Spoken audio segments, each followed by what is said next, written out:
지난 1월에 공수처가 윤 전 대통령을 체포하려고 그 영장 집행을 할 무렵 한남동 관저에서 윤 전 대통령이 버텼죠. 그때 윤 전 대통령과 김성훈 전 경호처 차장이 주고받은 메시지가 공개가 됐습니다. 윤 전 대통령은 국군 통수권자 안전만 생각한다, 이런 취지의 메시지를 보내면서 여론조사가 계엄 이전 수준으로 회복했다, 이런 기사 링크를 첨부하기도 했습니다. 그리고 김성훈 차장은 그 내용 주지시키고 숭고한 의무 수행하겠다, 이렇게 답변을 했다고 하고요. 또 대통령님 위해 길바닥에서 고생하는 지지자를 생각하며 결연한 의지를 다지겠다, 이런 식으로 답변을 했다고 합니다. 그리고 1월 12일 자정쯤에는 윤 전 대통령이 이른바 극우 유튜브 채널 영상 링크를 공유하기도 했습니다. 젊은 시각이라는 유튜브 채널의 영상인데 드디어 윤석열 대통령 지지율 46%, 뭐 이렇게 뭔가 국면이 바뀌었다, 계엄 이후지만 윤 전 대통령 측 지지율이 올라가고 있다, 뭐 이런 식의 영상을 윤 전 대통령이 경호처 직원들에게 공유했다는 겁니다. 김진욱 위원님, 이거 얼마 전에 윤 전 대통령이 지지율 올라가고 있으니까 설 명절까지만 버텨라, 이런 증언이 있었잖아요. 그거랑 좀 겹쳐 보이네요. 맥을 같이 하는 건데 지금 봐도 참 한심합니다. 일반 국민들의 여론을 본인을 지지하고 있는 일부 소수의 극우 유튜버를 통해서 내용을 확인하고 그것이 전체 국민의 여론이다라고 판단을 했기 때문에 결국은 말도 안 되는 12.3 비상계엄이라는 행위까지 저지르게 된 거 아닙니까? 결국 윤석열 전 대통령이 지금 그 주위에서 나오는 얘기를 들어보면 너무 유튜브를 많이 보셨다라는 그런 비판도 있었는데 계속해서 당시에도 본인을 지지하고 그리고 본인에게 듣기 좋은 소리만 하는 유튜브만을 본인에게 본인이 참고했던, 그래서 그 모든 의사 결정을 유튜브의 내용을 가지고 했던 이런 상황이다라는 것을 여실하게 증명을 해주는 것이고, 예. 이 부분을 경호처장 차장에게 보낸 건 아주 단순한 이유 아닙니까? 봐라, 내가 분명히 다시 살아난다, 그러니까 걱정하지 말고 나를 지켜라, 이런 메시지를 주고자 했던 것이기 때문에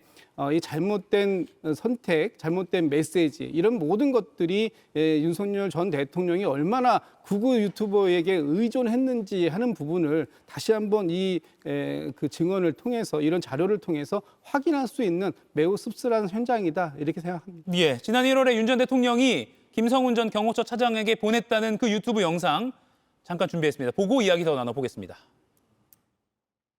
정말 유의미한 결과가 뭐냐면 46%인데 윤석열 대통령을 뽑기 위해 투표장에 갔던 그 지지자들의 지지율을 회복을 하면, 그러면 저는 이제 윤석열 대통령은 이 계엄 선포를 하는 1차적인 이제 목표를 전 달성했다고 봅니다.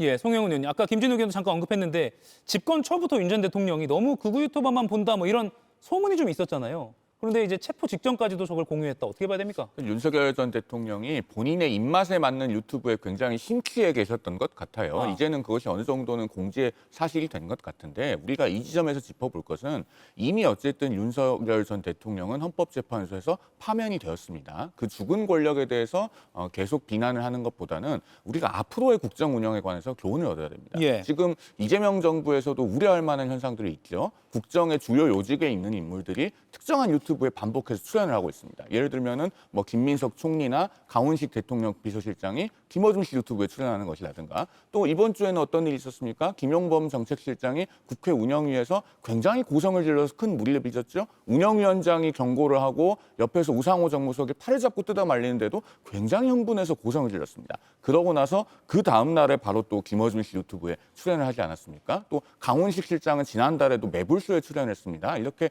국정의 주요 요직을 맡고 있는 인사들이 특정한 유튜브에 반복해서 출연했을 때 그것은 대통령이 특정한 유튜브에 심취해 있는 것보다도 어떻게 보면 더 위험합니다. 왜냐하면 집단적으로 이른바 에코체인버 효과라고 하죠. 특정한 목소리만 반향을 듣게 되는 그런 착시 효과 내지는 환청에 사로잡힐 수 있기 때문에 제가 봤을 때는 국정의 요직에 있는 인물들의 특정 유튜브 출연도 앞으로 굉장히 자제될 필요가 있다. 이런 말씀도 좀 덧붙여서 드리겠습니다. 예, 야당으로서 이쪽에 재원을 지금 하신 거네요.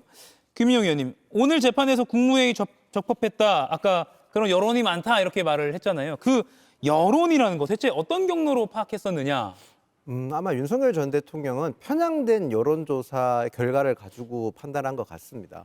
저희가 사실 공직선거를 제외하고 어느 정도 민심을 정량화할 수 있는 거는 결국 여론조사입니다.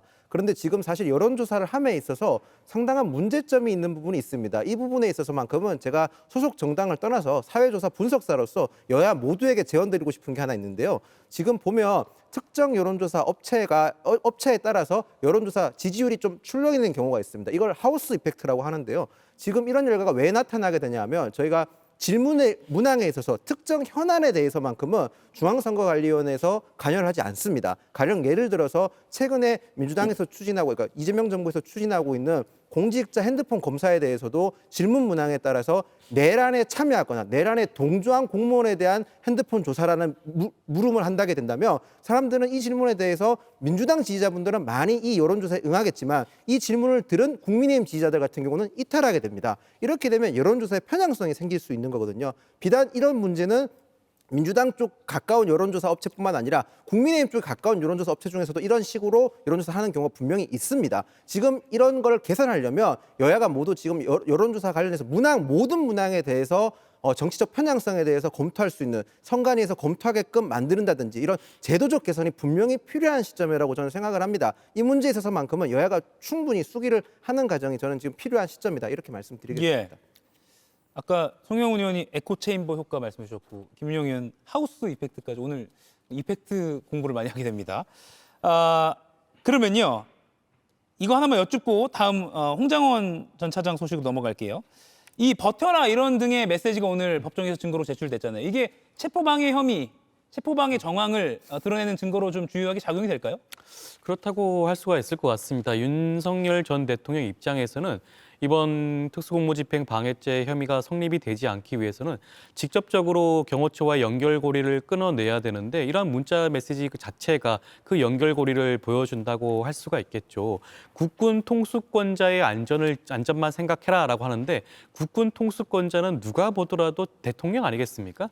본인의 안전을 위해서 모든 행위를 취하라라는 그런 의미로 충분히 해석될 수가 있고요. 그런 문자 메시지를 받는 대상도 경호처 차장 아니겠습니까? 직접적으로 경호처의 그 역할을 명령을 하달할 수 있는 그러한 존재라고 할 수가 있겠습니다. 여러 가지 측면에서 지금 윤 전 대통령 입장에서는 체포 방해 혐의에 대한 여러 가지 증거가 확보되고 있는 상황이 아닌가 싶고 이 부분에 대해서는 아마 윤 전 대통령 입장에서도 뼈아픈 부분이 아닌가 싶습니다. 이가혁 라이브를 시청해 주셔서 고맙습니다. 이가혁 라이브는 평일 오후 5시 TV와 유튜브로 실시간으로도 함께 하실 수 있습니다.